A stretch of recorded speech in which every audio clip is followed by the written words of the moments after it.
بسم الله الرحمن الرحیم واو پلس یوټیوب چینل ته ښه راغلاست. په دې هیله چې ټول به روغ و جوړ اوسئ او د صحت جامې به مو برتن وي.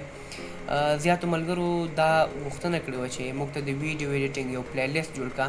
نو ما ښه وګڼله چې تاسو ته د ویډیو ایډیټینګ دپاره اډوب پریمیر تدریس کړم، ځکه اډوب پریمیر هغه سافټویر دی چې د مختلفو ویډیوګانو فرض مثال د فیسبوک، انسټاګرام یا د یوټیوب، حتی د فلمونو د ایډیټ کولو دپاره اډوب پریمیر استعمالیږي.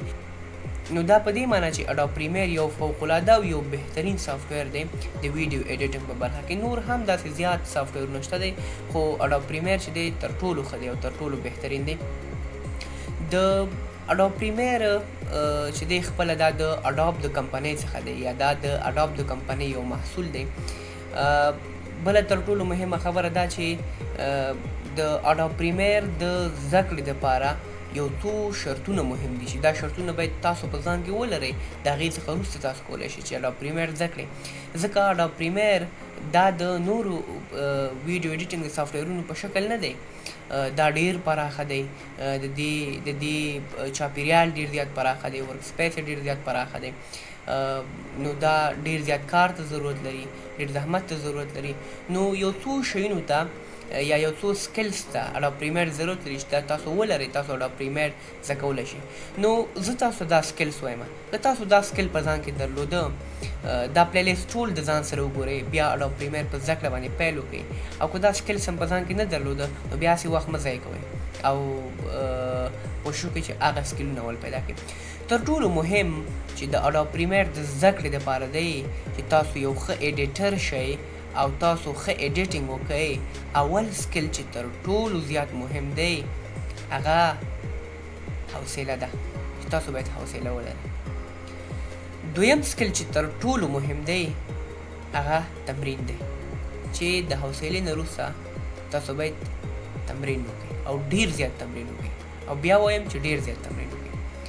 او وروستی او دریم سکل چې ډیر زیات مهم دی د اډوب پریمیر د زده کړې دپاره هغه بیا تمرین دی. یعنې دا په دې معنی چې د اډوب پریمیر د زده کړې دپاره حوصله مهمه ده او بیا تمرین مهم دی او بیا تمرین مهم دی.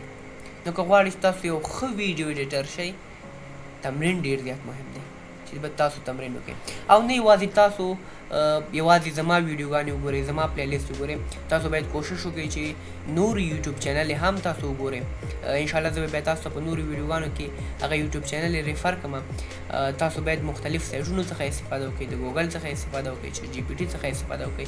خو انشاءالله زه به خپل پوره کوشش کوم چې تاسو ته اډوب پریمیر تدریس کړم. نو دا زمونږ صرف انټروډکشن و د اډوب پریمیر په باره کې، اډوب پریمیر سافټویر په اړه. تاسو نور ملګري هم د ځان سره خبر کړئ او دغه سافټویر چې دی تاسو کولی شئ چې بازار څخه ترلاسه کړئ، د بازار څخه یې ترلاسه کړئ او انسټال یې کړئ. انشاءالله په انسټالیشن کې کوم مشکل نشته دی، د عادي نورو سافټویرونو په شکل انسټالیږي. که بیا هم احیانا کوم مشکل و، تاسو کولی شئ چې خپل مشکل په کمنټ کې ماته ذکر کړئ، انشاءالله زه به ستاسو مشکل به حل کړم. تر هغې پورې تاسو نور ملګري خبر کړئ. انشاءالله په بله ویډیو کې موږ د اډوب پریمیر په درس باندې پیل کوو. تر هغې پورې تاسو په خدای جل جلاله سپارم، هر چیرې چې یاستئ کامیاب اوسئ. د خدای په امان.